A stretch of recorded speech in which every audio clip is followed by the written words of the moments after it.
कोई ना। आज टेंस को आगे बढ़ाते हुए हम एक नया टेंस आपके लिए लेके आए हैं, that is present perfect continuous tense. वैसे तो लोग आमतौर से यही कहते हैं कि ग्रामर की बहुत ज़रूरत नहीं होती है, ग्रामर क्यों हम सीखेंगे। तो बहुत सिंपल सा एग्जाम्पल हम आपको दे के समझाते हैं कि हर चीज़ के लिए नियम कानून होता है, और उसी तरह से इंग्लिश के लिए भी, इंग्लिश लैंग्वेज के लिए भी कुछ रूल्स होते हैं, तभी आप सही इंग्लिश बोल सकते हैं।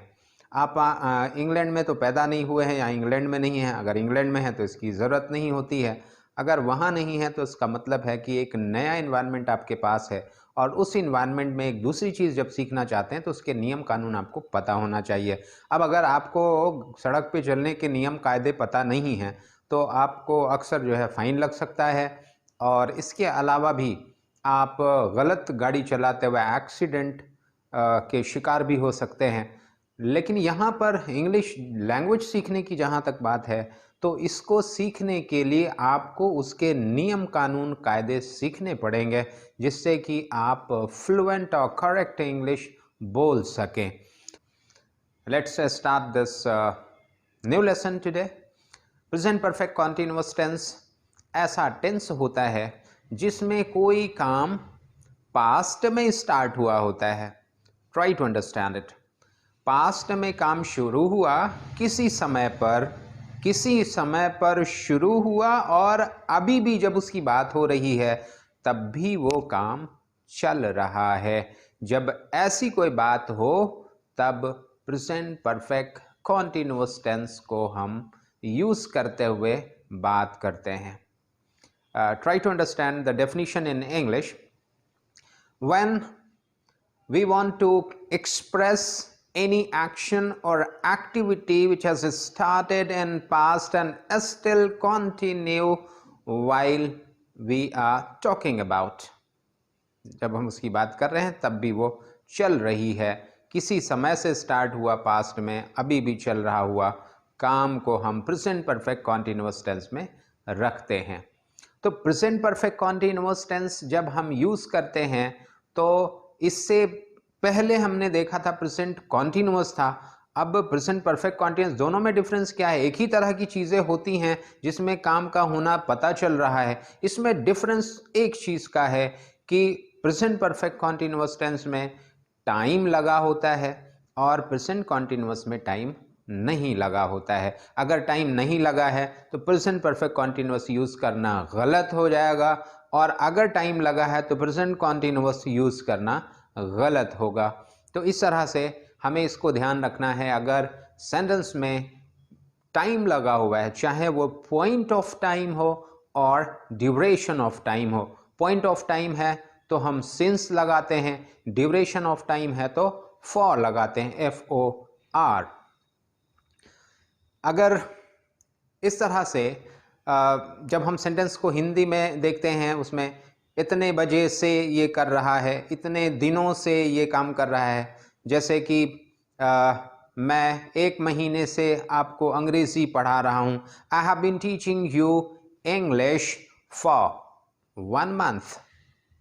आई have been teaching you English for 1 month.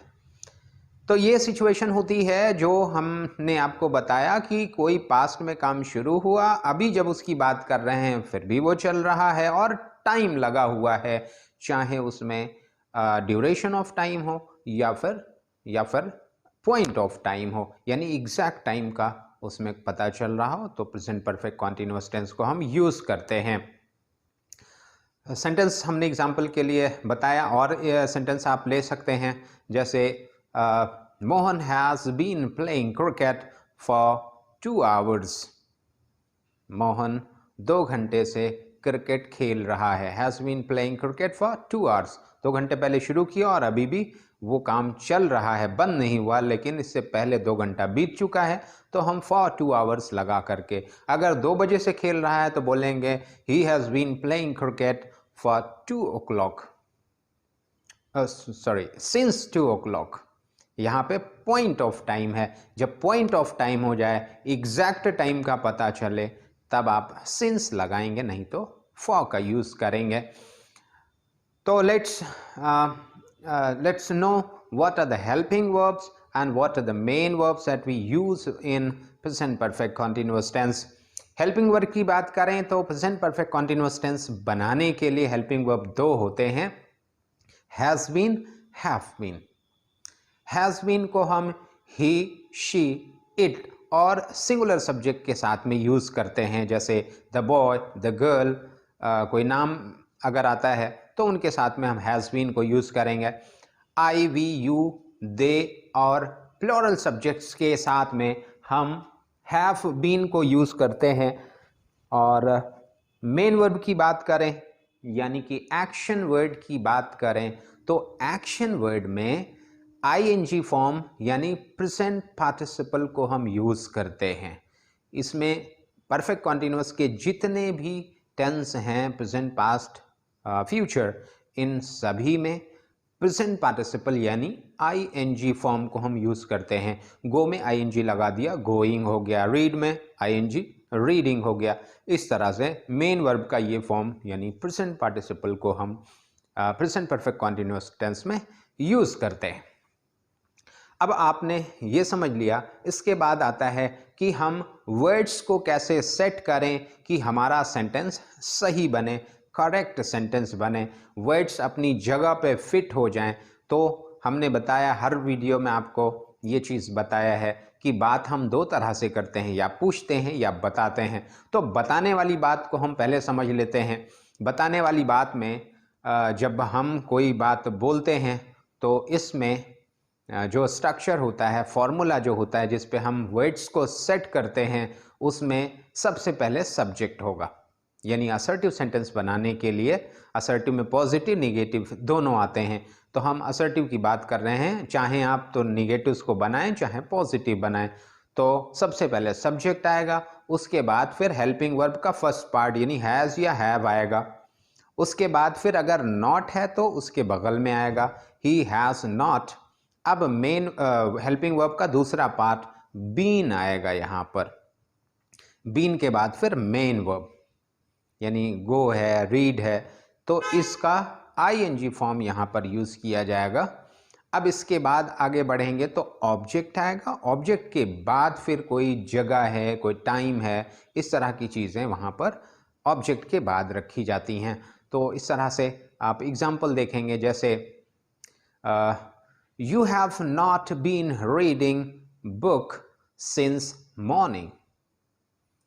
आप सुबह से किताब नहीं पढ़ रहे हैं।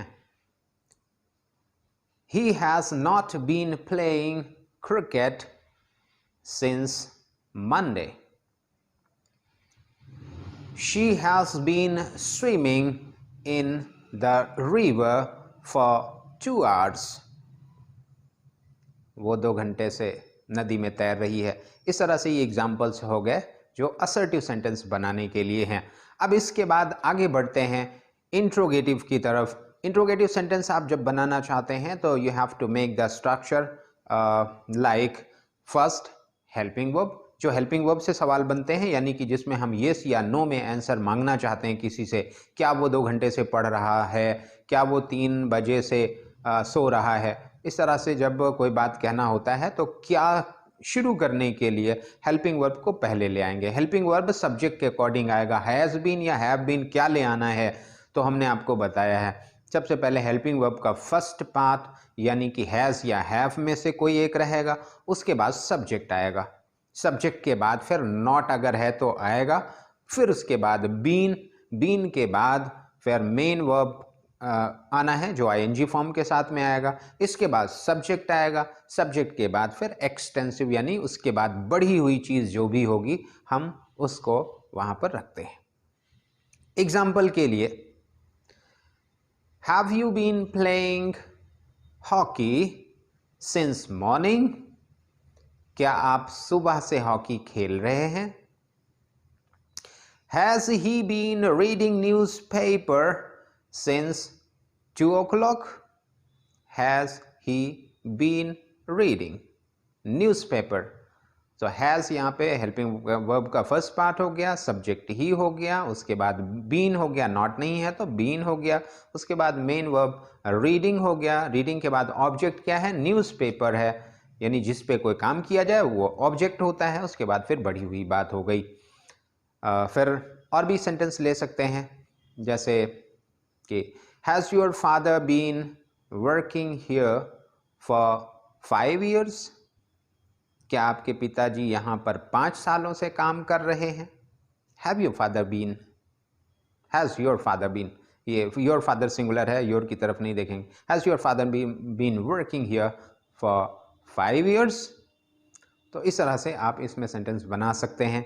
अब इसके बाद आते हैं जो क्वेश्चन वर्ड्स के साथ में जब हम कोई चीज़ पूछते हैं उसमें हमें कुछ पता नहीं होता है, जिस चीज़ का पता नहीं होता उसके लिए हम क्वेश्चंस ले आते हैं, क्वेश्चन वर्ड्स ले आते हैं। जैसे हमें टाइम पूछना है तो व्हेन लगा के पूछेंगे, कोई चीज़ पूछना है तो व्हाट लगा के पूछेंगे, कोई पर्टिकुलर चीज़ के बारे में पूछना है विच लगा करके, जैसे कौन सी किताब, विच बुक, इस तरह से। प्रोसेस पूछना है हाउ लगा के पूछेंगे, नंबर किसी चीज़ का पूछना है हाउ मेनी पूछेंगे, किसी चीज़ की का वॉल्यूम पूछना है, मात्रा यानी पूछना है तो हाउ मच लगा के पूछेंगे। तो इस तरह से हम जब क्वेश्चन पूछते हैं तो उस तरह के क्वेश्चन वर्ड ले आते हैं। तो इसमें जब क्वेश्चन बनाएंगे हम क्वेश्चन वर्ड्स के साथ में, तो सबसे पहले क्वेश्चन वर्ड होता है, उसके बाद हैज़ या हैव में से कोई आएगा, इसके बाद सब्जेक्ट आएगा, सब्जेक्ट के बाद नॉट अगर है तो आएगा, नहीं तो बीन आएगा उसके बाद, यानी नॉट के बाद बीन आ जाएगा, बीन के बाद मेन वर्ब, मेन वर्ब के बाद ऑब्जेक्ट, और ऑब्जेक्ट के बाद फिर एक्सटेंसिव यानी बढ़ी हुई चीज़। इस तरह से क्वेश्चन जो क्वेश्चन वर्ड्स के साथ में बनते हैं, यानी interrogative sentences with question words, you can adjust your words accordingly, उसके हिसाब से आप वर्ड्स को रख सकते हैं। Have sentences for example, who has been teaching you maths for 2 years? कौन आपको 2 साल से मैथ्स पढ़ा रहा है? Why have you not been learning English for 2 days? Why have you not been learning English? आप क्यों अंग्रेजी नहीं सीख रहे हैं? For 2 days, 2 दिनों से। अगर कोई ख़ास डे का नाम होता, अगर हम मंडे कह दें, Why have you not been learning English since Monday? अब यहाँ मंडे एग्जैक्ट टाइम है, यानी पॉइंट ऑफ टाइम इसको बोलेंगे, सिंस लगा देंगे, मॉर्निंग इवनिंग के साथ में सिंस लगा देंगे, कोई टाइम का 2 बजे 4 बजे इस तरह से है तो सिंस लगा देंगे। जो एग्जैक्ट टाइम है उसमें सिंस लगाएंगे, और जो एग्जैक्ट टाइम नहीं है यानी ड्यूरेशन ऑफ टाइम है, समय का लमसम जो होता है उसमें एक ड्यूरेशन पता चलता है, 2 दिनों से, 1 साल से, 10 साल से, 5 दिन से, 2 महीने से, 4 हफ्ते से, ये एग्जैक्ट टाइम नहीं है, ये ड्यूरेशन ऑफ टाइम है, इसमें फॉर लगाते हैं। He has not been eating food for 2 weeks. He has not been eating food. वो खाना नहीं खा रहा है। He has not been eating food. कब से? For 2 weeks. 2 हफ्तों से।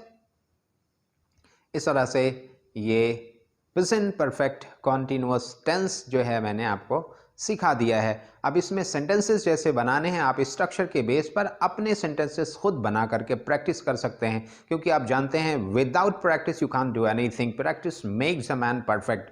और सीखने की भी कोई उम्र नहीं होती है। बहुत सारे लोग सीख रहे हैं जो अगर एज ज़्यादा भी है, doesn't matter much, because a man is always a student because he learn something और द अदर एवरी डे। अभी जो एजेड हो गए हैं, मोबाइल के बारे में उनको बहुत कुछ पता नहीं है, तो वो संबंध नहीं है। आदमी पूरे जीवन, चाहे वो किताब से सीखे, चाहे किसी बच्चे से सीखे, चाहे किसी से भी सीखे, सीखने का कोई उम्र नहीं होती है। और इसके लिए आपको चाहिए कि आप इंग्लिश सीखने में आप तरीके से सीखें। हर कोई चाहता है कि you want to speak smart English, you want to be witty or brainy while you speak English, but it comes only through practice. If you practice again and again while making sentences of your own, you will be able to speak fluently. I hope that this video will help you making your own sentences in present perfect continuous tense. If you like this video, if you have enjoyed this video, share it with your friends as well as make other people to subscribe this channel to support us. May God bless you, and I wish you a great time.